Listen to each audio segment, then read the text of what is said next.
Maintenant, dit le Seigneur, revenez à moi de tout votre cœur dans le jeûne, les larmes et le deuil.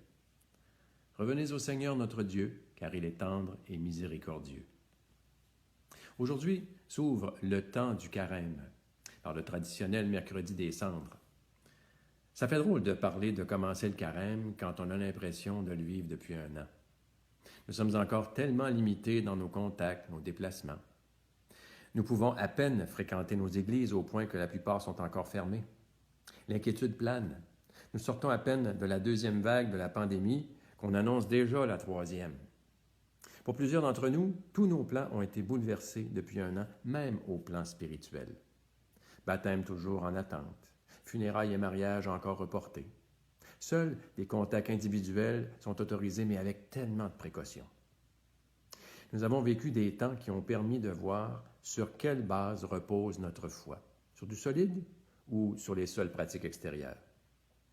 Voulons-nous vraiment entrer en carême cette année? Personnellement, je le souhaite plus que jamais, car il devient le témoignage au quotidien de la vigueur de ma foi. Et cela ne se fait pas en grande pompe, comme dit l'Évangile du jour, mais discrètement.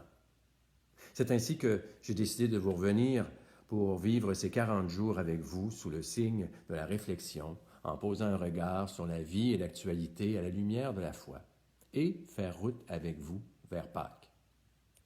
Comme le dit Paul aujourd'hui, en tant que coopérateurs de Dieu, nous vous exhortons à ne pas laisser sans effet la grâce reçue de lui.